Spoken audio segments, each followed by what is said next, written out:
Magandang araw, hapon o gabi mga kaalab. Ako nga po pala si Charity.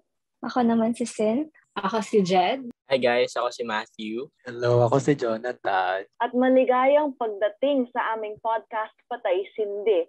So syempre, we want to get the feel of everyone. So mag-umpisa tayo kay Sin. Sin, kamusta ka na over this break? How is the school work? Ayun, marami pang pasunod na task na kailangan pang gawin. Pero okay naman, lumalaban. Okay, that's good. That's good. Basta gumagalaw pa, humihinga pa.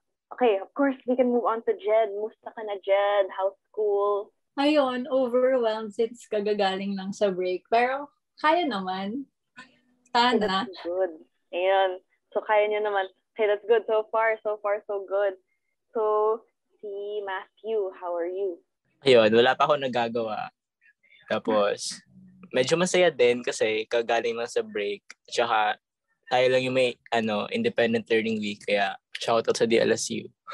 That's good. Oo nga, yung independent learning week, actually very helpful siya kasi makaka-enjoy tayo ng break. And of course, last but not least, si Jonathan, how are you? Yung mind ko parang nasa break pa rin. Pero kailangan nang bumalik at gumawa ng ACADS dahil maraming gagawin. Yun, that's true.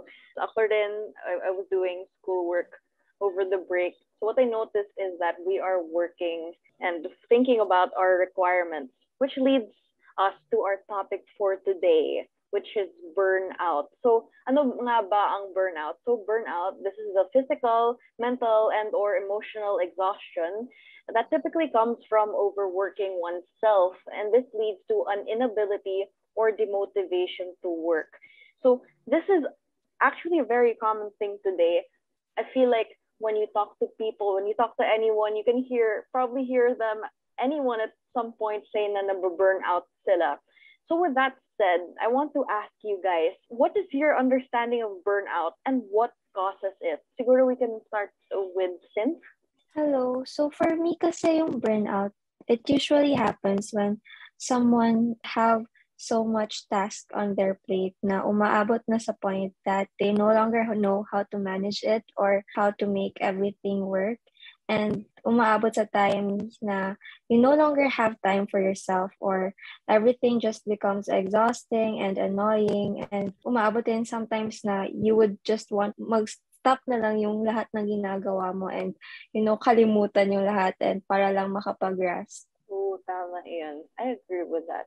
For you, what causes your burnout naman? So personally, yes, at same point na yun din. Ngayon na nasa college na kasi yung bigat ng requirements, yun talaga yung parang grabe ang effect na nagkakause talaga siya ng burnout. Lalo na kasi transition siya from senior high school to college and nasa online setting tayo. So yung pag-start ng school year, grabe yung burnout na na-feel ko. Oo nga, kasi nanggaling lang tayo sa high school and on top of this isn't the ideal learning situation nga kasi online lahat. So I understand and I totally relate and agree. With that said, Jed, what causes your burnout and how would you define burnout? For me, burnout is the feeling na hindi ko siya ma-name pero I don't like it and nafe-feel ko lang siya kapag there's a lot in my plate. I know to myself na I'm doing my part and doing my recs. Tapos, parang dumadagdag pa rin siya. Oh yeah, yung parang nagpa-pile up sa lahat and such an overwhelming feeling. As time goes on and you're finishing one thing, it's hard to finish everything. And at the same time, things just keep on piling up and that looming feeling of something that, about to reach for you, but you're still unable to finish it. Yeah, I totally agree. That is one way that burnout can get to us. So can you tell me what causes your burnout about? Why do you get burnt out? It's the amount of recs talaga. I find it impossible to deal with. Yung talaga the looming recs coming for us. Okay, I agree. The same. Hard same. I really can't add anything else. So Matthew, how about you? What is your definition of burnout and what causes it? Hello, Charity. So, I think burnout is a state of exhaustion na galing sa sobrang stress na nangyayari sa atin. And it happens, madalas kung nadidrain ng isang tao from having to meet stressful demands, sa career man or sa kahit anong part ng buhay nila. And syempre as a college student din, sobrang prevalent itong topic na to. And it actually affects me in a way na yung mga episodes ako when I feel burnt out and wala talaga akong natatapos. Sobrang stressful na para sa akin and gusto ko na lang matulog. Ganun. That's really one major symptom of burnout. Yung parang ang dami mo nang ginawa or ang dami mong ginagawa and you still have stuff to do but you're just unable to do it. Sobrang demotivated ka.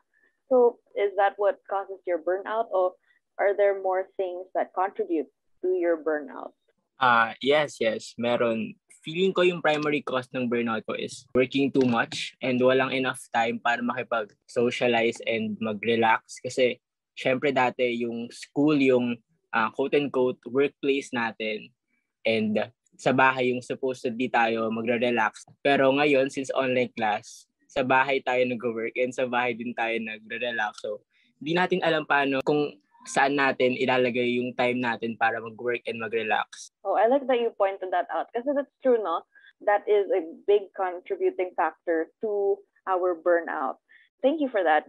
Great answers, guys, so far. And of course, si Jonathan. So what is burnout to you and what causes it? Hello. So for me, burnout is an important thing to talk about, especially nga na since student ako and actually tayo in general students. And meron tayong other extracurricular activities to our organizations. And from that, parang we need to be productive every day na parang kailangan may gagawin tayo or else may papag-iiwanan tayo. So I think na most of my burnouts personally are rooted sa pagiging disorganized ko as a person. Kasi parang medyo hirap akong sumunod sa isang planned out na day na yung may timetable na dapat gawin. And because of that, mas nagpa-pile up yung mga dapat kong gawin pagpapalapit yung deadlines. And from that, kapag kasi nababurnout ako, dahil na lang din yung kinakapitan kong quote-unquote motivation. So, doon pumapasok yung burnout kasi yung speedrun na tinatawag, need kong sunod-sunodin yung dapat kong gawin and doon ako sobrang napapagod. So, kasalanan ko talaga siya. Wow. Honestly, same. Hindi naman all the time, but there are really times where I try making a game plan and sticking to it, but I end up not fulfilling it. Tapos nga, like what you mentioned, yung speed running and everything piles up, which gets overwhelming and can lead to overworking. And because of that, burnout can happen. So that's what I noticed with everyone, keeping up with all the recs. So it's a very universal feeling, especially I'm sure for the people listening. So with that said, I would like to know, so kamusta ba kayo pag burnt out? Like how do you act? Siguro we can start with Jed this time. Okay, hi again, Charity. So, you mentioned kanina about being unmotivated, right? So, hindi ako ganon. I pressure myself to just finish all the things I have. Tapos, since sabi ko nga kanina, parang hindi siya natatapos, I end up ranting to my friends. Parang nagagalit ako. Tapos, I'd break down while working, which is very inconvenient. Because instead na makapag-focus ako to myself or to the recs I'm doing, nakahati yung oras ko and it's not something I'd advise. Yeah, that's true. So that's one thing din, diba, sa burnout, the emotional exhaustion. You have to really get all the emotions out, but you know that your recs are waiting for you to finish them. That's what we experience when we're burnt out. There's a lot of emotional, mental, physical exhaustion that comes into it. So that's true. Who else do I call next? Siguro, Matthew, kamusta ka when you're burnt out? Actually, na-experience ko na siya dati, but yung ginagawa ko is, huminto ako sa mga ginagawa ko. I simply pause. Like, at the end of the day, we're just human beings. Tao lang po tayo. And sometimes, sobrang napapagod natin sa pagiging student or kahit anong profession natin, even if we're really passionate about it. And, ayun nga, sabi ko kanina, na-experience ko na siya many times. Like, dami ginagawang org works, may exam week, research projects, nag-asikaso ng mga competitions, ganyan. Tapos, it's all happening at once. At wala talaga ako naging break. And sobrang irritated ko nun sa family ko nung time na yun. So I almost shut down, to be honest. But what I did is just rest. Like, may napanood akong vlog ni Benedict Cua dati nun. Tapos sabi niya, if you continue to down yourself from that burnout, it will turn into a hatred. Ayun, napaisip ako, like, nga, no. And nung time na yun, naranasan ko na siya. I hated what I study, I hated what I do. So, feeling ko it's really important to have your own break. Maraming gagawin, maraming kailangan tapusin, pero once na natapos mo na siya, it's all worth it. Thank you for sharing. So, dun sa minention mo, I like that you mentioned that it's happened many times because yung burnout naman, it's not a one-time thing and you could be experiencing it without you knowing. Get irritated, like what Jed mentioned din, that there's, pag nagagalit ka. So it really takes a toll on us and on our mental health. And like he mentioned, pwede tayong mag-shut down if we just keep overworking ourselves. But he mentioned something very important that we will discuss more later, which is pausing. So thank you, Matthew. And of course, siguro we can go with Jonathan next. Ako naman, the pressure, ganyan. Sa akin, mangingibabaw yung nervousness and anxiousness na yung thinking na matatapos ko ba to, magagawa ko ba lahat. Pero hanggang doon lang siya kapag nag-burnout ako. Hanggang doon lang siya sa thinking na magagawa ko ba to, matatapos ko ba to. Kasi ang hirap maghanap ng motivation to move forward. So ayun, hihiga lang ako, tapos wala akong gagawin. Or maglalaro. Or yun katulad ng sinabi ni Jed na makipag-usap sa friends, tapos mag-rant about sa dami ng gagawin without actually doing them. Ganun lang ako kapag nag-burnout. I see. So what I noticed, at least with, especially with Jonathan and Jed, they're very honest and they mentioned na while they are, getting over their burnout or stress, ayun tuloy neglect yung, like maybe they don't end up doing their schoolwork that they're ranting about. So and that's completely normal. And it really does happen. And in the first place, that happens to us when we overwork ourselves and lead ourselves to burnout. Kasi diba, in the first place, we're not going to be ranting or end up neglecting schoolwork if we weren't burnt out. So all of these things are so valid and they're really normal. And no one should be ashamed. And we can admire and learn from them that it's, it's a natural thing. Like Matthew mentioned, this has happened many times in the past. So it's really good to have awareness on this. Okay. And of course, last but not the least, since. So how about you? Kamusta? How do you act when you're burnt out? Of course, ako siguro nakaka-relate din ako sa kanila in terms of how I act. Kasi ako din actually nagkakaroon din ako ng episodes na parang yung mafe-feel ko na lang na ayoko talagang gawin ayoko may gawin at that time. So parang bigla akong nagsa-stop sa mga ginagawa ko and then yung bigla na akong higa sa bed para mag-contemplate kung tama pa ba yung ginagawa ko or if ano ba yung dapat kong gawin para malasan yung burden sa task or ganun. So, yun, that's what I usually do. Like, parang binibigyan ko yung time yung self ko para mag-pause. Kahit na parang biglaan siya paminsan. But as long as nabibigyan ko naman yung time ko para makahinga ulit. Ayun. So, na-notice ko rin that you guys tend to stop for a minute and pinag-iisipan nyo talaga like what's happening, what's going on. It's really, I believe, a step toward overcoming your burnout. Kasi how can you just keep going when you're already feeling burnt out? Like you're gonna be super demotivated. Whatever you're going to do, you're gonna keep doubting. You're gonna keep overthinking. Everything's gonna get muddled. So with this, we give it breathing time, which is good. So I really admire that, mga kaalab, that you guys really take your time to give yourself the rest you deserve. So finally, I want to ask, so how do you overcome your state of being burnt out? Matthew, how about you? How do you do it? Ayun. First, I think we should remember that we need balance in our life. Like, meron tayong time for work, time to rest, time to be physical, mag-exercise, ganyan. And second, kino-consider ko rin minsan yung pagiging lazy and less sensitive for a while. Like, ayan, si Jonathan, kasama ko yung lagi maglaro sa ML ng ilang oras. Pero ayun, natatapos naman namin yung mga requirements. Natapos nga ba? Medyo. So ayun, like, ask yourself, ano bang gusto mong gawin, ano bang gusto ng katawan mo, ganun. Kumain ka, tapos inom maraming tubig, or minsan punta ka rin sa FB, kasi maraming memes, and sobrang nakatulong talaga sa akin yun. Ginagawa ko rin minsan, higa lang ako, and sobrang comfortable ko na nun.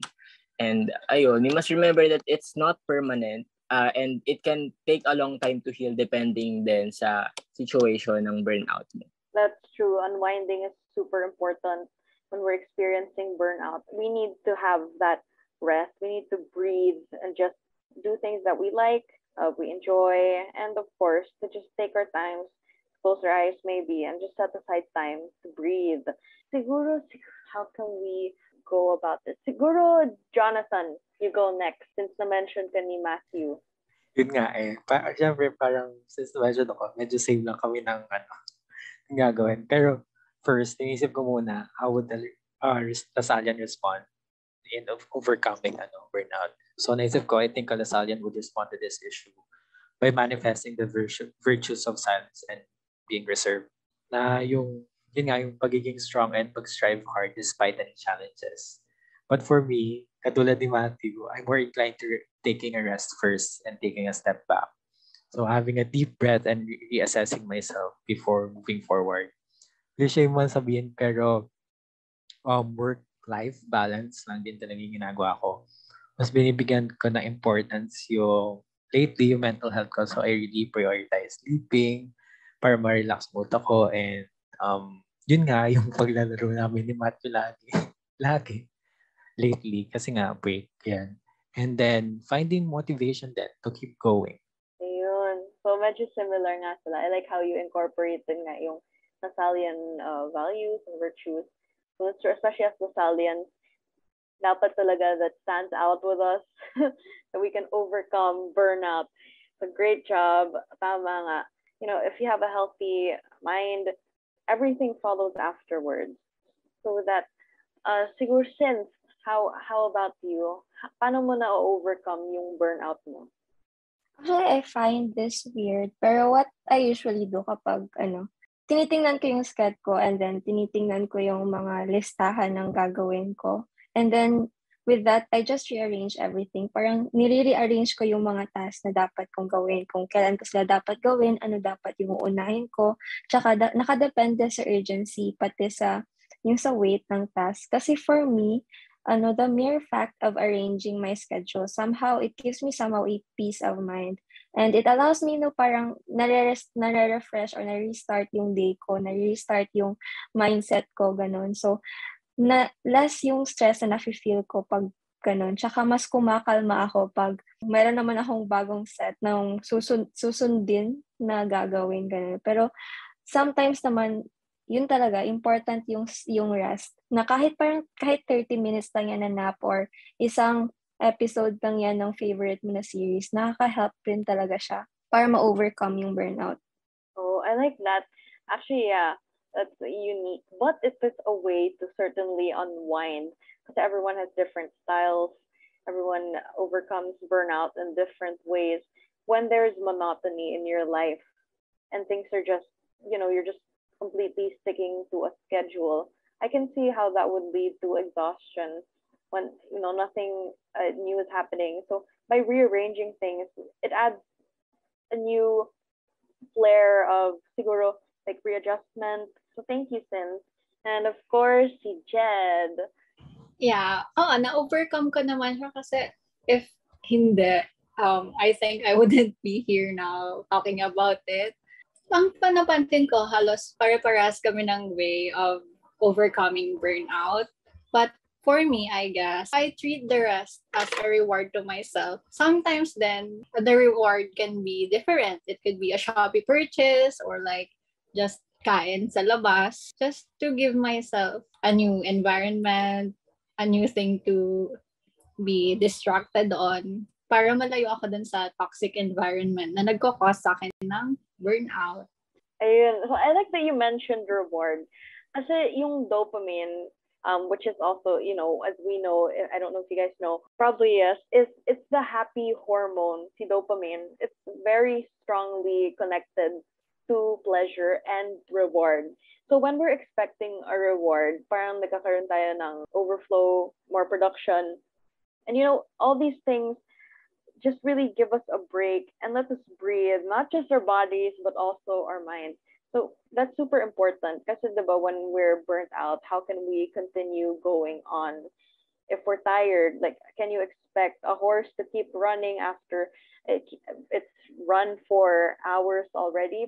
Diba hindi? So in the same way, our minds also need that rest. So I guess we've reached the end of our discussion, pero bago nga tapusin natin, we wrap it up. Does anyone else have something to add? Something you learned? Maybe anyone? Si Jonathan? Ako. Something? Okay. Yes. Ako, wala akong natutunan. Joke lang. Actually, habang nag-discuss tayo, na-realize ko rin, need ko talaga mag-self-assess na kailangan ko rin maging organized, mas maging organized and para din hindi ako ma-overwhelmed and hindi ako ma-burnout madalas. Actually, siguro na-realize ko rin iba-iba tayo ng ways on how to cope up with burning out. Yung isang commonality na need natin talaga i-point out is yung importance ng taking a break. Have a break, ika nga. And if you're tired, learn to rest, learn to pause, and not to quit. Padayon lang. Oh, I like that. Great revelation. How about you, Sins? Do you agree? Do you disagree? Did you learn anything else? Yeah, actually agree. Kasi parang yun nga, we have our own ways sa pag-respond sa stress or sa burnout. And I think it's important now, meron talaga tayong ganun. Kasi in a sense, yun yung parang nagiging pause natin para ma-feel ulit yung essence of living, ganun. So, pero yeah, tsaka kailangan natin i-prioritize din yung mental health natin at all times din. Kasi, how do I say this? Parang yun yung ating puhunan rin soon. So, we should always prioritize pa rin ourselves. Kahit na sobrang rami na nung gagawin, dapat iisipin pa rin natin if paano natin siya malulusutan in a way na kaya natin. And that's true. I'm reminded of one of the virtues of a Lasallian leader, which is yung reserve nga, diba? That's from what I remember, that you're able to be calm and collected kahit ang daming stresses and crisis going on in your life. So I think as Lasallians, we can apply that. But yung prudence with time, like what Jonathan mentioned, yung responsibility and wisdom, of course, with how we balance everything and when our bodies need the rest. So it's good. And si Jed? I'd like to add the importance of the virtue of silence, the Lasallian virtue of silence.